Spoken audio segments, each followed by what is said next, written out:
Related. अगला word है interest. Interest के दो मतलब होते हैं। इंटरेस्ट के दो मतलब होते हैं। पहला, मेरे पास HDFC बैंक से फोन आया, हेलो मैं तुझे बोल रही हूँ लोन लेंगे, कम इंटरेस्ट आ रहा है। मैं तू बोलती है बहुत इंटरेस्ट आ रहा है।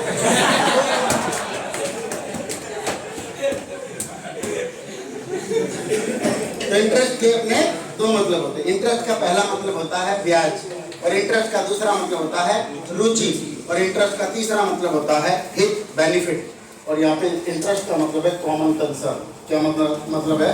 कॉमन कंसर्न, किसी तरह की चिंता, किसी तरह की इंटरेस्ट। और आप देखना, जब भी कोई शोर मचाने वाले लोग होते हैं तो वो इंटरेस्ट ग्रुप होते हैं। क्या होते हैं? इंटरेस्ट ग्रुप, जिसे हिंदी में हित समूह कहा जाता है। और जैसे वो हित समूह सरकार पर जोर लगाने लगते हैं, उन्हीं को इंग्लिश में प्रेशर ग्रुप कहने लगते हैं। क्या बोलते हैं? और प्रेशर ग्रुप जैसे ही रेल रोको अभियान करने लगता है, तो वही प्रेशर ग्रुप थोड़े दिन में क्या बन जाता है? मूवमेंट। और उसे ही किसका रूप दे दिया जाता है? आंदोलन। ये एक प्रोसेस समझ में आ रही है? नेक्स्ट, अगले में हम जो बात करने वाले आज की क्लास में, वो यूनाइटेड नेशन जनरल असेंबली के बारे में बात करने वाले। UNGA कल भी लिख दिया था क्या? Yes, sir. It is one of the 6 principal organ of the United Nations, serving as the main deliberative, policy making and representative organ of the UN. Its powers, composition, functions and procedures are set out in chapter 4 of the United Nations chapter. आज का editorial शुरू हो रहा है 1955 इस paragraph से। सबसे पहले हम इसको इसलिए पढ़ेंगे कि इसमें से ये निकालें कि वोकैब कौन कौन सी है जो हमें नहीं आ रही होंगी। In 1959 the United Nations General Assembly adopted the Declaration of the Rights of the Child. Child के अधिकारों का डिक्लेरेशन को क्या किया? अडॉप्ट किया। और ये first chapter of its charter of its kind ensuring basic rights to all children below 18 year, 18 साल से कम के बच्चों के बेसिक राइट को एंश्योर करने वाला ये अपने आप में पहले प्रकार का चार्टर था। चार्टर का मतलब होता है कानून जिसके अंदर लिखा जाता है, set of rule of book, set of rule of book with these words. और इसके अंदर कौन से वर्ड्स मेंशन थे? और mankind owes to the child the best it can give. ये जो मानवता है, इसने उधार ले रखी है अपनी जिंदगी, यानी इसके ऊपर कर्जा है किनका? बच्चों का। इसको लौटाना चाहिए और इसलिए इसको पूरे अधिकार दिए जाने चाहिए। येट का मतलब फिर भी, as is well documented, children because of their vulnerability often become victims of abuse of power by the very people who are entrusted with their protection. जिन लोगों को एंट्रस्ट किया गया है, उनके पास सुरक्षा है, वो लोग उनका सबसे ज्यादा क्या करते हैं? अब्यूज करते हैं, और वो फिर क्या बन जाते हैं? विक्टिम बनते हैं। और इसलिए जो चिल्ड्रन हैं, they are because of their vulnerability.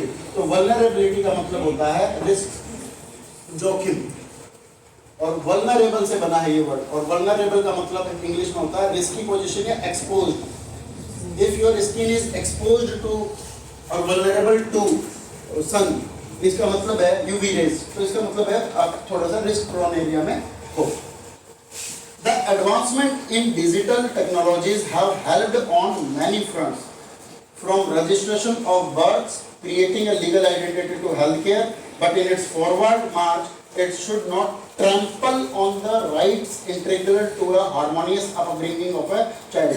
Child की upbringing का मतलब हो गया लालन पालन करना, और up और bring को अगर अलग अलग कर दोगे तो ये बन जाएगा bring dash up। और ये एक फ्रेजल वर्ब बनेगी जिसका मतलब होता है लालन पालन करना, rear या educate। क्या होता है? rear या educate। और आप भी बोल सकते हैं, though I was born in XYZ city, but I was brought up in ABC city।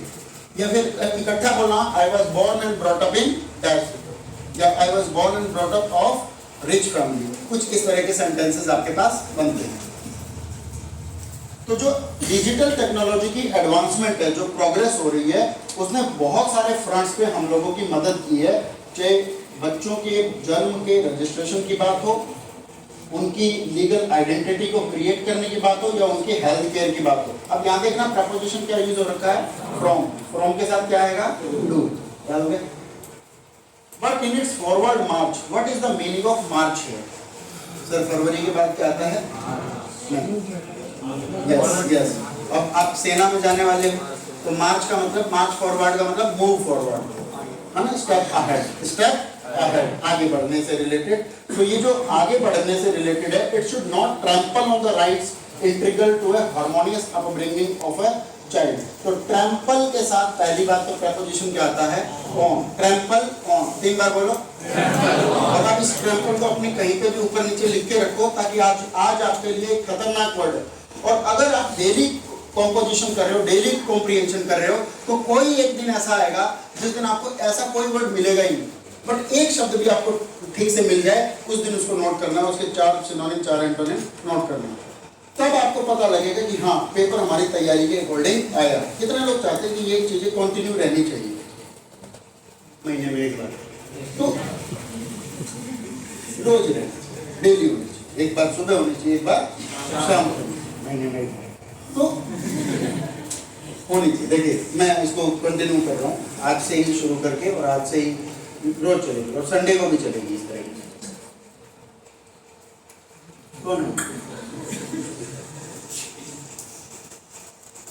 आप ऑनलाइन चल रही है भैया, आप देखो ना देखो कोई दिक्कत नहीं है।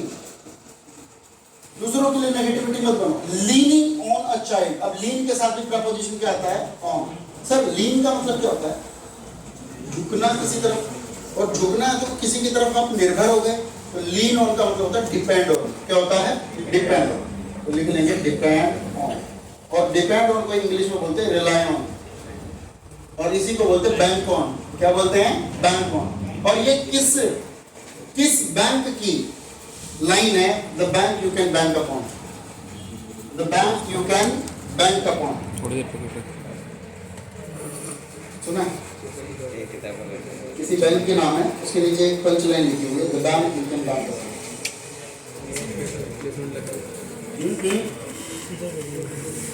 चलिए, अब leaning on, depend on the child's fundamental right to privacy. The Supreme Court of India has ruled, उसने रूल दिया है कि children can not be mechanically subjected to DNA test. उनको डीएनए टेस्ट के अनुसार मैकेनिकली सब्जेक्ट नहीं किया जा सकता। जितने भी ऐसे केस होंगे between warring parents as a shortcut to establishing infidelity, और ये वारिंग पेरेंट्स का मतलब है पति और पत्नी में क्या चल रहा है, युद्ध चल रहा है, कंट्रोवर्सी चल रही है, उनके बीच में झगड़े चल रहे हैं, और झगड़े वाली स्थिति को एडजेक्टिव में बोलते हैं वारिंग, डिस्प्यूटेबल। वारिंग का मतलब होता है डिस्प्यूटेबल, तो इसी को बोलते हैं कंट्रोवर्शियल। कंट्रोवर्शियल, कंट्रोवर्सी क्रिएट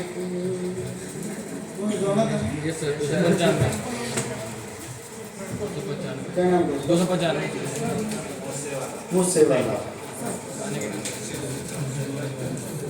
और अगला वर्ड आपके पास आ रहा है इनफिडेलिटी। कितने लोगों के लिए पहली बार ये वर्ड है इनफिडेलिटी, ठीक है? कितने लोगों को इसका मीनिंग पता, बेवफाई। शाबाश, तुझे भूल जाना मुमकिन नहीं, तू याद ना आए ऐसा कोई दिन नहीं। इनफिडेलिटी, इनफिडेलिटी का मतलब बहुत हिंदी में बताया है विनीत, बहुत शानदार शब्द बताया।